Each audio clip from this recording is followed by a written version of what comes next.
Assalamualaikum warahmatullahi wabarakatuh. Selamat pagi anak-anak. Waalaikumsalam warahmatullahi wabarakatuh. Selamat pagi, Ibu.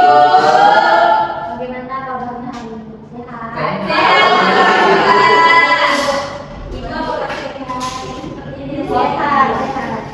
Baiklah, kita hari ini akan belajar teks persuasi. Namun sebelum itu kita berdoa terlebih dahulu. Ibu minta satu orang di antara kalian untuk memimpin doa. Baik, teman-teman, sebelum kita mulai belajar hari ini, mari kita berdoa menurut agama dan kepercayaan kita masing-masing kepada Allah.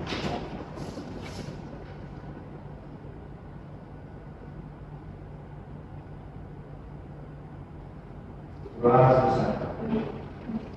Baiklah, siapa yang tidak hadir dalam kelas ini? Kira. Siapa yang hadir? Jadi, Harus mampu. jadi jawab 5 kali. Oke, baik. Jadi hari ini kita akan belajar teks Persuasi. Ada yang tahu apa itu teks persuasi? Atau apakah kalian pernah melihat atau mendengar kata atau kalimat ajakan? Seperti apa itu? Mari. Jadi hari ini kita akan belajar teks persuasi. Nah, ini pengertian teks persuasi. Jadi teks persuasi itu adalah teks yang bertujuan membujuk pembaca atau pendengar agar melakukan atau mengikuti sesuatu. Jadi teks persuasi ini biasanya digunakan dalam iklan, kampanye, pidato, pamflet ajakan, dan artikel opini. Jadi hari ini Ibu ambil salah satu dari teks persuasi yaitu pamflet ajakan. Terus di sini ada ciri-ciri teks persuasi. Yang pertama itu mengandung kata ajakan seperti kata ayo mari. Lalu menyatakan alasan dan fakta yang mendukung ajakan. Yang ketiga itu menggunakan bahasa yang sopan dan persuasif. Lalu yang keempat bertujuan untuk mempengaruhi pembaca secara halus. Lalu selanjutnya di sini ada struktur teks persuasi ada 4. Yang pertama itu pengenalan musuh atau biasa itu pembuka. Lalu yang kedua itu rangkaian argumen, ajakan, penegasan ulang atau penutup. Nah, jadi yang pertama itu adalah pengenalan isu atau pembuka. Nah, bagian ini biasanya ada di atas pamflet berupa judul atau pernyataan masalah yang menarik perhatian. Tujuannya memperkenalkan topik yang ingin disampaikan. Yang kedua itu rangkaian argumen. Nah, bagian ini berisi alasan dan fakta singkat mendukung ajakan. Biasanya ditulis dengan kalimat pendek dan jelas berada di tengah pamflet. Terus yang ketiga ajakan. Ini adalah bagian inti. Biasanya ditulis dengan huruf besar, tebal, atau berwarna mencolok. Yang dimana mendukung kata-kata ayo, mari, sebaiknya, jangan biarkan, dan sebagainya. Lalu yang keempat, penegasan atau penutup.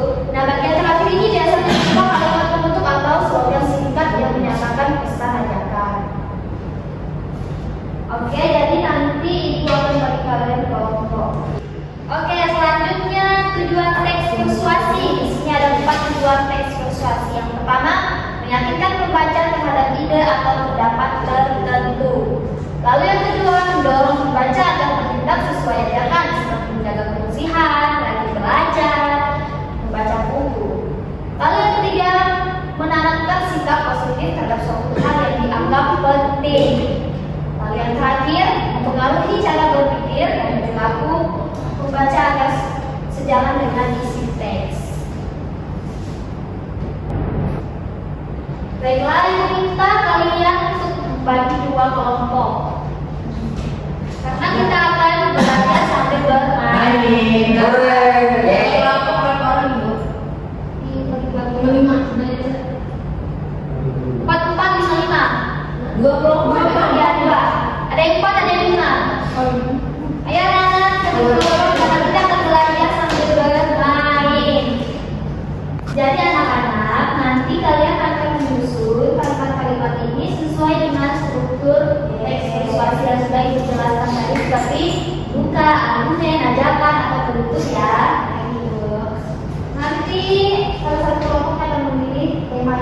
bagus untuk kalian.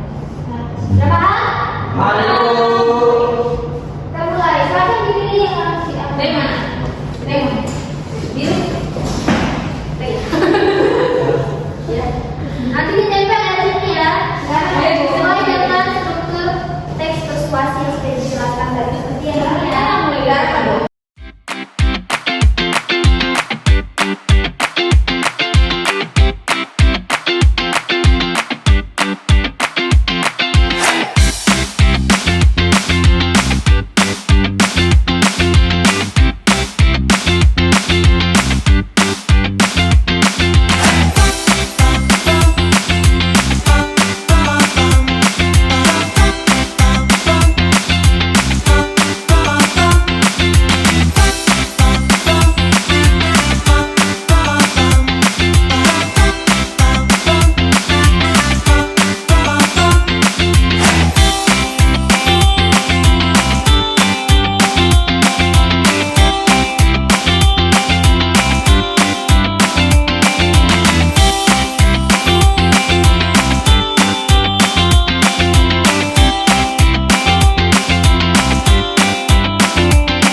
Kami dari kelompok 1 akan mempresentasikan hasil diskusi kami. Jadi di sini kami dapat pamflet ajakan dengan tema "Mari jaga kebersihan lingkungan kita". Yang pertama itu isi dari teks pamflet ajakan yang pertama dari jaga kebersihan lingkungan kita. Isinya itu ini lingkungan yang kotor dapat terus ini juga jika kita terus membiarkan sampah menumpuk maka air akan mudah tergenang dan dapat menyebabkan banjir. Seperti itu isi dari pamflet ajakan dengan tema kebersihan. Yang ketiga ini ada kalimat penegasan dengan menjaga kebersihan lingkungan, udara menjadi lebih segar, lingkungan tampak indah dan kita pun hidup lebih sehat. Selanjutnya, ya baik, di sini ada kata ajakan yaitu mari bersama-sama menjaga kebersihan lingkungan dengan membuang sampah pada tempatnya. Nah, terus membersihkan halaman rumah dan tidak merusak taman sekitar. Nah, di sini ada kata ajakan. Kata apa itu di situ? Yaitu mari. Oke. Bentuk. Baik, di sini ada yang terakhir itu kebersihan adalah tanggung jawab kita semua. Lingkungan bersih, hidup jadi sehat dan nyaman.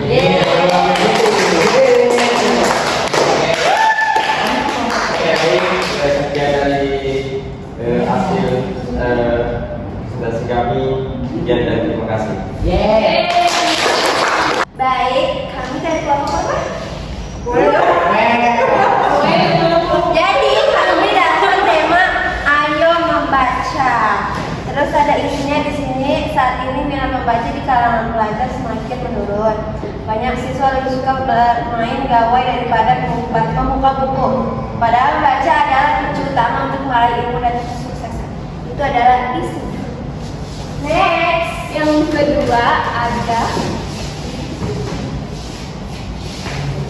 Penegasan. Kalimat penegasan yang berisi dengan membaca kita dapat menambah pengetahuan, memperluas wawasan, dan melatih kemampuan berpikir kritis. Buku membantu kita memahami dunia dan membuka jalan menuju masa depan yang cerah. Orang yang gemar membaca akan lebih siap menghadapi tantangan hidup karena memiliki banyak informasi dan ide baru. Itu termasuk kalimat penegasan. Selanjutnya yaitu ada kata ajakan. Ayo mulai dari sekarang biasakan membaca setiap hari. Bacalah buku yang kamu sukai, baik di perpustakaan, di rumah maupun di sekolah. Jadikan membaca sebagai kegiatan menyenangkan dan bermanfaat. Nah, teks ini adalah teks ajakan karena ada ayo. Dan yang terakhir adalah yaitu membaca, membuka jendela dunia. Semakin banyak kita membaca, semakin luas pengetahuan kita. Kasih.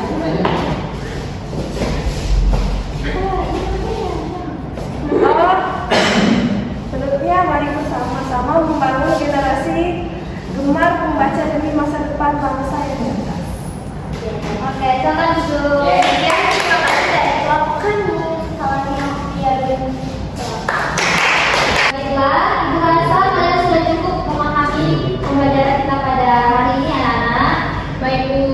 Jadi kesimpulan kita hari ini yaitu teks persuasi ini berfungsi mengajak atau mempengaruhi pembaca agar berpikir dan bertindak sesuai dengan pesan penulis. Jadi dengan struktur yang jelas dan bahasa yang menarik, teks persuasi bisa menjadi sarana penting dalam pendidikan dan kegiatan sosial untuk menumbuhkan perilaku positif di masyarakat. Cukup sampai sini materi kita. Kita tutup pembelajaran kita dengan doa. Ibu minta salah satu di antara kalian memimpin kita dengan doa. Baik teman-teman, sebelum kita pulang, mari kita berdoa untuk agama dan keyakinan kita masing-masing. Berdoa